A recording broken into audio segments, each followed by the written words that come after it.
Vamos lá, meu bem, eu vou te mostrar. Eu tô gravando esse vídeo porque eu tenho um pouquinho de vergonha de gravar vídeos. Aí eu vou gravar um vídeo direcionado a você, como se eu estivesse no WhatsApp contigo conversando, sobre o tema ato administrativo, que é uma matéria do direito administrativo, e eu vou te mostrar como eu faço minhas questões, como eu respondo elas, como é a minha linha de pensamento para responder uma questão e tal. Então vamos lá. Primeiro eu gosto de usar o GRAM porque é de graça. Aí eu vou em direito administrativo, ato administrativo. Opa. A, será que vem ficar em ato administrativo? Opa. Cacete de agulha. É o item 6. Vamos pro item 6, porque escrever aqui é uma péssima ideia. Aqui, ó, item 4, item 5, item 6, pronto. Atos administrativos. A gente vai botar a banca, que a banca que eu vou fazer a prova é a CESP. CESP Sebrasp. A gente bota escolaridade nível médio, por enquanto, né? Responde a nível médio, depois sobe para cargo superior. E eu vou responder para o vídeo não ficar grande as primeiras 10. São 370, vamos responder as primeiras 10. É dessa forma, eu filtro e respondo as que convém à banca que eu estou estudando. Às vezes não tem para o cargo que eu quero, porque nunca foi cobrado, sabe? Ó, do cargo que eu quero só foram 4 questões. Vamos responder essas 4 mais 10. Ato administrativo é o nome da matéria. Vamos lá. A respeito dos serviços públicos, do controle e responsabilização da administração, da improbidade administrativa e do processo administrativo, julgo os próximos itens. A delegação da competência de um titular a outro depende da existência de subordinação hierárquica. Não necessariamente, né? Às vezes, ó, a última vez que eu errei, eu já fiz essa questão ontem, ó. Eu errei ela. Eu não lembro exatamente dela, porque ontem eu fiz umas 60 questões, mas provavelmente eu errei por bobeira, porque isso é muito claro. Não existe subordinação, não existe necessariamente. É claro, se houver subordinação hierárquica, fica mais fácil da gente passar uma delegação ou conseguir uma vocação de alguma responsabilidade. Mas às vezes a delegação acontece por concordância entre duas partes, né, da administração pública. Vamos para a próxima.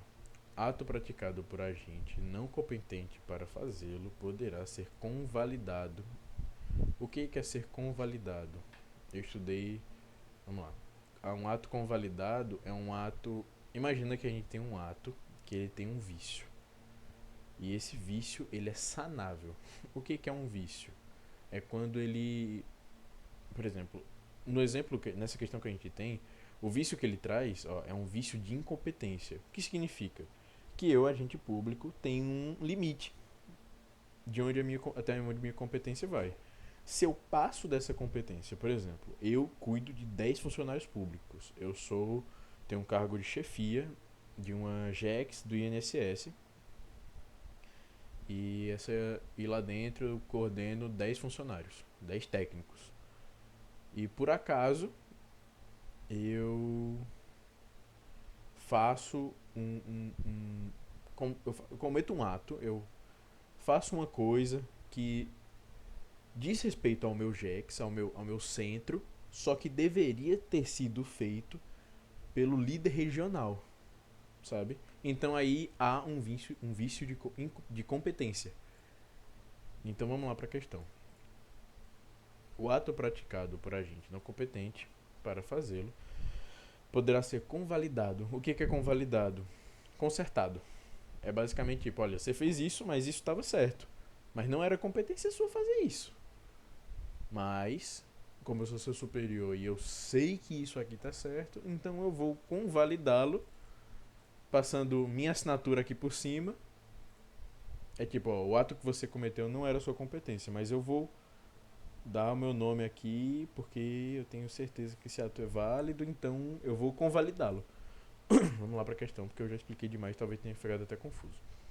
O ato praticado por agente não competente para fazê-lo poderá ser convalidado discricionariamente pela autoridade competente para sua prática, caso em que ficará sanado o vício de incompetência. a questão tá certa. Por quê? Vamos agora para a definição de discricionariedade. Discricionariedade é quando a lei te dá uma margem para poder você fazer algum ato. Por exemplo, quando um agente público agir de má fé, você poderá suspendê-lo ou você poderá aplicar uma advertência. Depende do grau, por exemplo. Ou melhor, a depender da administração pública. Então, o teu chefe, você vai lá, derrama café em cima do teclado. Porra, teu chefe já tinha te avisado 10 vezes para tu parar de tomar café na mesa. E tu derrubou o café em cima do teclado. Você pode simplesmente ir lá, comprar um novo teclado, dar pra administração pública e isso passar despercebido. Ou pode gerar uma advertência, sabe? E isso é uma decisão discricionária. Aí basicamente, resumindo, a convalidação ela pode ser quando o vício é na competência, ele pode ser discricionariamente autorizado pela autoridade competente para a prática. É isso. Resumindo, é isso. Acho que fez sentido. A autoexecutoriedade é atributo restrito dos atos administrativos praticados no exercício do poder de polícia. Não necessariamente. Não necessariamente. O que é autoexecutoriedade? É quando um ato administrativo ele não precisa de mais nada para ser executado. Por exemplo, quando eu sou da vigilância sanitária e vou fazer um batidão nos restaurantes de Toritama. Imagina eu chego num restaurante e encontro uma barata no hambúrguer. Meu amigo, eu posso automaticamente fechar até que seja resolvido. E não tem a opção de não vou fechar. Vai sim, vai ser fechado porque eu estou mandando. E se isso for mentira? Aí você vai ter que entrar e pedir uma liminar judiciária, mas a única coisa que pode parar a autoexecutoriedade é uma liminar judicial. Por quê? Os atos administrativos, dentro da lei, é claro, sendo discricionários ou vinculados, eles seguem um princípio já da legalidade. Então a gente imagina o seguinte, que todo ato administrativo ele é legal, independentemente de quem o executa. Dentro da administração pública, é claro. É isso. Na análise da moralidade administrativa, pressuposto de validade de todo ato da administração pública, é imprescindível avaliar a intenção do agente. Não necessariamente, né? Ó, já tinha feito essa questão também. Não necessariamente, mas exatamente o motivo eu não lembro. Ou melhor, eu sei que não é imprescindível olhar a intenção, porque a moralidade já existe, sabe? Deixa eu tentar explicar de uma forma melhor. Por mais que eu esteja vendo que o agente não agiu de má fé, mas no geral, aquele ato administrativo, ele foi moral, por mais que você não tenha agido de má fé. Mas então, eu só tenho, no final das contas, que observar a moralidade, que é um dos princípios da administração pública. Fez sentido? Mas é basicamente essa a ideia. É isso. Vamos ver aqui o que a galera falou nos comentários. Vamos ver a Viviane. 140 ajudou, deve ter sido uma boa resposta. Nem sempre a violação da moralidade demanda a incursão do elemento volitivo do agente. Se um governador nomeia o sobrinho de um secretário de Estado para o cargo de comissão sem saber do parentesco, ele está incorrendo em ato imoral, violando súmula vinculante número 13, que veda o nepotismo, sem qualquer intenção. Tá vendo? Esse exemplo é ótimo. Se um governador nomeia um sobrinho de um secretário de Estado para o cargo de comissão sem saber do parentesco, ele está incorrendo de um ato imoral. Mas eu nem sabia que era imoral. Só que, porra, eu não posso passar por cima da lei de nepotismo simplesmente porque você não sabia. Infelizmente, é assim que funciona a vida. Legal, legal, gostei. A Viviane aqui explicou muito melhor do que eu. Bacana, bacana. Agora a gente vai tirar. Eu costumo fazer assim. Eu respondo primeiro as que já caíram na minha prova. Foram 4. Em alguns outros sites às vezes aparece um pouco mais, um pouco menos. Mas eu gosto do GRAM, então vou continuar aqui. Agora eu tiro o técnico e filtro novamente. Aí vão aparecer agora as outras 370 que o Sebrasp já cobrou em prova de nível médio. Primeira, ato unilateral e vinculado, por meio do qual a administração pública reconhece ao particular que preenche os requisitos legais o direito à prestação de serviço público, denomina-se. Legal. O que é um ato unilateral? É quando somente a administração pública decide se você vai fazer ou não. Entende? Então, a gente tem que pensar o seguinte. Primeiro, o que é um ato vinculado? Um ato vinculado é aquele estabelecido por lei. Então, por exemplo, quando a gente fala de tirar a carteira de habilitação, há processos. Essa foi uma notificação sua, meu bem, que acabou de tocar. Há processos para poder se retirar a habilitação descritos por lei. Não tem como você passar por todos os processos e a administração pública, o DETRAN, chegar e dizer: você não pode tirar a habilitação porque eu não quero, por causa de uma decisão minha que eu tirei da minha cabeça. Não. A lei especifica: você vai fazer esses processos. Você finalizou todos, foi aprovado, então você está apto a dirigir, você está apto a receber a sua habilitação. O que ele está perguntando? Ele está perguntando qual o nome de um ato administrativo que é um ato unilateral, somente da administração pública e vinculado. Eu estudei já isso aqui, mas eu não lembro exatamente todos, tá? Mas a gente vai responder aqui. Vamos lá. Eu sei que a licença, dependendo dos casos, pode ser, mas existe se eu não me engano, a licença ambiental. Licença ambiental, ela não é vinculada, então já quebra a questão C. Agora tem mais chance de acertar. Permissão por si só, ela já quebra também esse princípio, porque o nome já diz, né? Eu te dou uma permissão para fazer alguma coisa de acordo com a minha própria vontade, basicamente. Eu tô seguindo uma lógica. Eu espero que esteja certo. Talvez eu esteja errado. Mas é desse jeito que eu faço as questões. Se eu estiver errado, eu pego e corrijo e aprendo com a questão. Aprovação, nada a ver. Autorização e admissão. Autorização, eu sei que existem algumas autorizações que são discricionárias. Ou melhor, são discricionárias. Eu tô incerto que é a letra D. Eu tenho absoluta certeza que é a admissão. Porque a admissão você tem que seguir preceitos lógicos estabelecidos em lei para poder você ser admitido em alguma coisa. Mas eu não tenho total certeza se a autorização é um ato vinculado ao discricionário. Mas eu tenho quase certeza que é um ato discricionário. Porque existe, por exemplo, uma autorização para o porte de armas. A autorização para o porte de armas é totalmente discricionário. Então tenho certeza que a autorização não é. Porque o exemplo do porte de armas deixa claro isso. É um ato discricionário. Eu vou em admissão. Certíssimo. Eu já tinha feito também ela ontem. Caralho, pouquíssima gente acerta essa merda.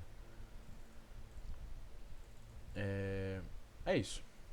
É um ato unilateral, vinculado, por meio do qual a administração pública reconhece o particular que preenche os requisitos legais, direito à prestação de serviço público. Legal, maravilha. A motivação é exigível nos atos administrativos que afetem direitos ou interesses dos administrados, ainda que trate de ato discricionário. Rapaz. Eu sei que a motivação é tipo um dos principais motivos, ou melhor, a motivação dos principais motivos é bem redundante. Mas eu sei que para um ato administrativo ele ser válido, ele precisa sempre da motivação e do objeto, sabe? Ele precisa ser, é claro, legal, mas ele precisa desses dois. Por mais que eles tenham uma margenzinha de liberdade, porque, vamos lá, primeiro, deixa eu especificar uma coisa. Quais são os requisitos de um ato administrativo? Os requisitos de um ato administrativo é o famoso confiforme ao hobby. A gente decora dessa forma, que é a competência, o FI é finalidade, FO é forma, MO é motivo, OB é objeto. O objeto e o motivo, eles são vinculados ou discricionários. Tem algumas situações que entram como vinculados ou como discricionários, mas eles são sempre exigidos. Pelo menos é o que eu acho. A questão me deixou meio em branco. E se brincar, eu até fiz ela ontem ou anteontem, respondendo questões. Anteontem não foi não, porque anteontem foi domingo. A motivação é exigível nos atos administrativos que afetem direitos ou interesses dos administrados, ainda que se trate de um ato discricionário. Eu acho que tá certo. Tá certo. Maravilha. É isso mesmo. A motivação ela é sempre exigível, porque senão o ato ele pode entrar em vício de motivação e ele pode ser ilegal. A presunção de legitimidade dos atos administrativos é relativa e, em regra, desloca o ônus da prova para o administrado que pretenda afastar a validade do ato. Para mim está certo. Nossa, quanta notificação sua, meu bem. Cacete, quanta notificação.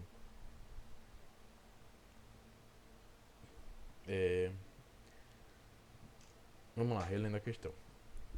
A presunção de legitimidade dos atos administrativos é relativa e, em regra, desloca o ônus da prova para o administrado que pretenda afastar a validade do ato. Caralho. Olha, vamos lá. Daqui em diante, tá certo.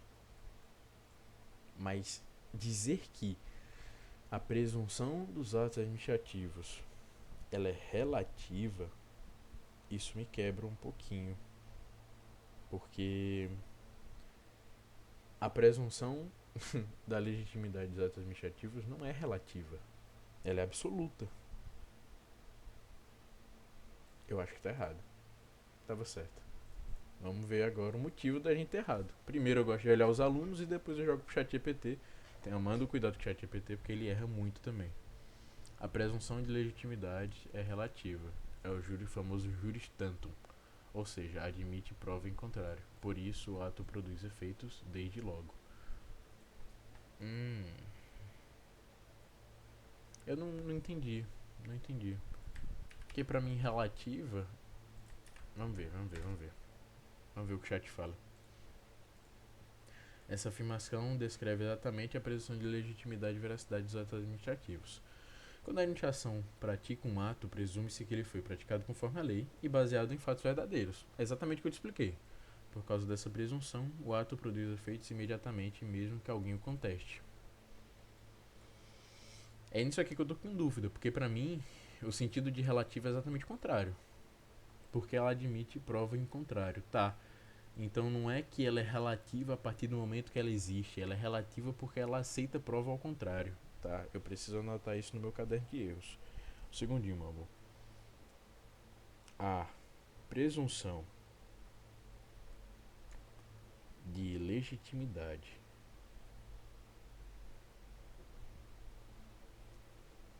é relativa,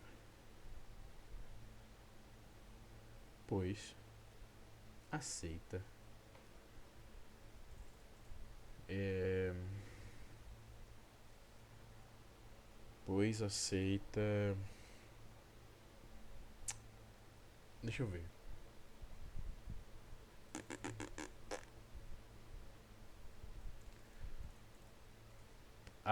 Pois aceita prova em contrário. Ok, pois aceita prova em contrário. Legal. Eu teria acertado, talvez se eu tivesse usado outra palavra aqui, ou... Mas é sobre isso, né? É sobre aprender coisas novas. Não erro mais. 4. Eu só vou responder até 6 porque eu respondi 4. Aí o vídeo fica muito grande. Já tá em quantos minutos? Caralho, já tá em 20.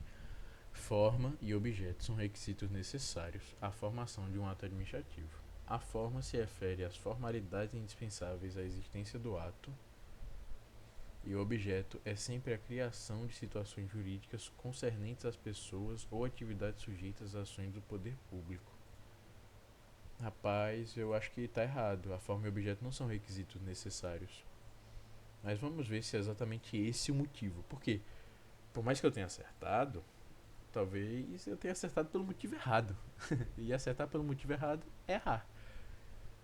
A assertiva sugere conceito equivocado para o requisito de forma e ato administrativa. Na realidade, a forma é a mera externalização do ato, que pode se dar por escrito. Eu também ia falar sobre isso, que ele errou o conceito de forma. A forma se refere às formalidades indispensáveis à existência do ato. Não, a forma é basicamente como ele foi feito, não formalidades indispensáveis à existência do ato. A forma é a mera externalização do ato, é como ele foi feito, o que pode se dar por escrito, por um gesto de agente público ou por uma placa. Legal, legal, legal. Eu pensei nisso, eu juro por Deus que eu pensei nisso também, só que eu não falei. Legal, legal, legal. Então, o motivo está certo. Aqui, ó, olha que legal isso aqui. Quando você pensa em competência do ato administrativo, você tem que pensar na pergunta: quem? Quem fez? Tem competência para isso? Quando a gente pensa na finalidade, a finalidade é para quê? Para que esse ato foi feito? Para que essa multa foi aplicada por esse guarda de trânsito? A forma é como esse ato foi feito. Essa multa foi verbal? Essa multa foi aplicada de ofício? Como foi? O motivo. Por quê? Por que essa multa foi aplicada? Para poder ensinar o motorista, para poder garantir superioridade do Estado, alguma coisa do gênero. E qual é o objeto? O que é? O que é o objeto de uma multa de trânsito? A própria multa. É isso. Quinta. São classificados como atos de gestão. Legal, legal, legal, legal. Ato de gestão, os atos administrativos que destinam dar andamento aos classificados como os atos, processos e documentos que tramitam na administração pública. Até aqui eu acho que ele está correto na definição. Isso é basicamente uma questão de definição. Preparando-os para a posterior decisão de mérito a ser proferida pela autoridade competente. Cara, meu bem, pra mim isso aqui tá totalmente correto na definição. Vamos ver. Está errado. Toma. Legal. Então, pelo jeito, ele trocou ato de expediente e ato de gestão. O que na verdade é a gestão? São os que envolvem a administração e seus bens e interesses da administração, com conteúdo decisório e patrimonial. São os atos que dão andamento ao processo. Legal, vou anotar isso aqui no meu caderno. Eu estudei isso. Inclusive eu vi isso hoje. E errei. Atos de expediente são relativos ao andamento de processo. São relativos ao andamento de processo. E os atos de gestão, eles envolvem a administração dos bens e interesses. Envolvem a administração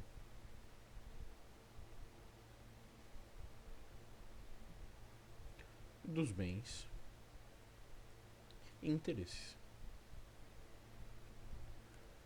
da administração. Bacana, bacana. Vamos para a última questão aqui, para completar.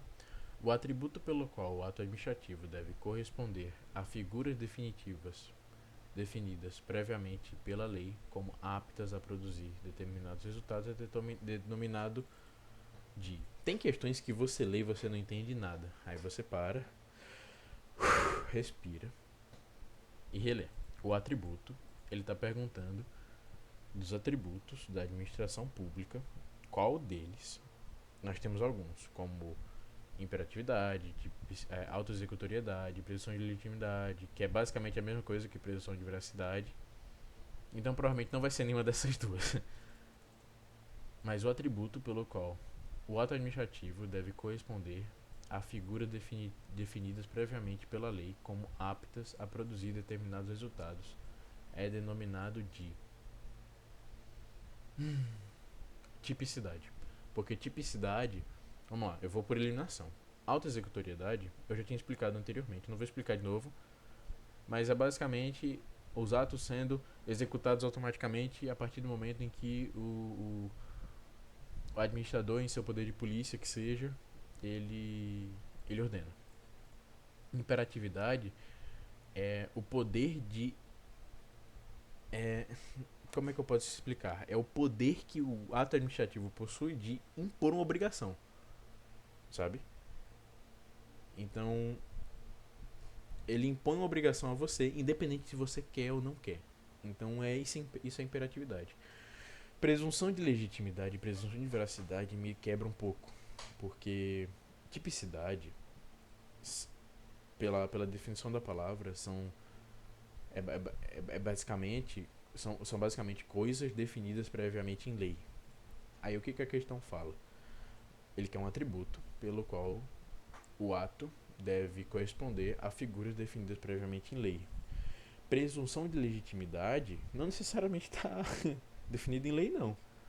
Presunção de legitimidade vira e fala, ó, esse cara tá certo. E depois, caso o cara esteja errado, o judiciário vai definir se ele tá errado, se ele foi ilegal ou não. Então, presunção de legitimidade e de veracidade eu acho que estão errados. Eu acho que é tipicidade, foda-se. Acertei, maravilha. Vamos fazer a última aqui, que é a sétima. Os atributos dos atos administrativos sintetizam-se na imperatividade, a revogabilidade e tipicidade na estabilidade. Nossa senhora, que questão horrorosa. Essa é uma questão fácil. Não existe revogabilidade. E nem estabilidade. Só não existe. Essa é mais uma questão de decoreba. Vamos mais um. Caio apresentou requerimento administrativo perante determinada autarquia federal. Ok. No exercício de seu cargo comissionado, João, autoridade competente para a prática do ato, manteve-se inerte, gerando assim prejuízo a Caio, que então ajuizou ação judicial, requerendo indenização pelo prejuízo causado em virtude da omissão de João. Ok. Dada a presunção de legitimidade e veracidade dos atos administrativos, cabe a Caio o ônus de comprovar o alegado prejuízo decorrente da omissão de João. Eita, que questão difícil, né? Porque não houve um ato administrativo. Ou houve? No exercício de seu cargo comissionado, João, autoridade competente para a prática do ato, manteve-se inerte, gerando prejuízo. Complicado. Dada a presunção de legitimidade e veracidade dos atos administrativos, cabe a Caio o ônus de comprovar o alegado prejuízo. Tá certo. Porque por mais que Caio não tenha na questão dizendo que ele fez um ato administrativo, mas ele receber, por exemplo, ele receber o requerimento também é um ato administrativo. Então acho que tá certo. Ok, tá certo. Maravilha. É isso mesmo. Mas só pra ter certeza, vamos olhar se é exatamente isso. É a famosa inversão do ano da prova. Eu tava explicando o significado disso esses dias pra minha mãe. Como a vontade da administração pública, materializada nos atos administrativos, goza do atributo de presunção de legitimidade / veracidade, cabe àquela que o acusa, que a acusa... Ah, tá bom, ele botou A depois. Cabe aquele que acusa a administração pública provar o dano a que veio sofrer ou até mesmo a ilegalidade do ato administrativo. Gostei. Aqui, ó, tá vendo? Essa aqui foi a dúvida desse cara. Provavelmente ele errou. O silêncio é um ato agora. Quanto mais estudo, mais burro fico. Ele talvez não pensou no ato de receber, né? No ato também de não fazer. Imagina o seguinte: eu sou técnico judiciário e recebo um processo que eu preciso analisar. Só de receber esse processo eu já estou fazendo um ato administrativo que me cabe. Se eu não faço mais nada com esse ato, eu estou incorrendo com caralho. Esqueci a palavra, mas eu já estou incorrendo com um crime administrativo, sabe? Eu estou fora da legalidade. Por quê? A administração pública ela segue alguns princípios. Inclusive, um deles é a eficiência. Esse cara não foi eficiente, ele está ferindo dos princípios da administração pública, que é a legalidade. Que é a legalidade não, que é a eficiência. Legal. Vamos para a última, que é a 9. A principal diferença entre os atos vinculados e discricionários é a legal. Eu já expliquei o que é vinculado e o que é discricionário. Agora vamos definir quais são a diferença entre os dois. Inexistência de limites legais para atos discricionários errados. Por mais que o ato discricionário tenha uma margem de liberdade para o ator, para o administrador, ele ainda tem que ficar dentro da lei. Capacidade de revisão de atos vinculados por qualquer cidadão, independentemente do cargo que ocupe. Revisão é feita apenas pelo Poder Judiciário dos atos vinculados. Posso estar errado também, eu não lembro exatamente dessa informação, mas eu acho que está certo. Necessidade de aprovação judicial para atos discricionários. É exatamente o contrário, né? Se eu tenho liberdade, eu posso simplesmente fazer. Inclusive, alguns atos discricionários eles são dotados de autoexecutoriedade. O que significa? Por exemplo, você tem um prédio que vai desabar. Caralho, esse prédio vai desabar e tem gente morando aí e eu preciso que essa galera deixe o prédio porque pode cair a qualquer momento. A administração pública tem autoexecutoriedade. Eles podem simplesmente chegar e fechar o local e pedir para todo mundo descer sem precisar de uma prévia autorização do juiz. Então tá errado. Liberdade de escolha da administração na prática de atos discricionários. Tá mais ou menos certa. Tá só um pouquinho resumida. Se a gente achar uma mais completa, vai ser melhor. Aplicação de atos vinculados exclusivamente no âmbito do Poder Judiciário. Errado, né? Então acho que a melhor tá a letra D. Legal. Questão certa. Questão inclusive fácil. Ó. Todo mundo acertou. Última questão, questão 10. Havendo previsão legal que expressamente autorize a sua atuação, a administração pública pode executar diretamente seus atos administrativos. Foi o que eu expliquei sobre a autoexecutoriedade. Inclusive, se utilizando do uso da força se necessário. Correto. Sem a necessidade da intervenção do Poder Judiciário. Correto. Meu Deus, o que eu fiz? Eu só voltei. Calma, vou voltar aqui para a questão 10. Aqui, ó. Sem a necessidade de intervenção do Poder Judiciário. Tal atributo do ato administrativo corresponde à autoexecutoriedade. Bacana. Finalizado aqui, meu bem, um beijo pra você. Foi meia hora. Mas é isso aí que eu tenho pra hoje. Beijo, te amo.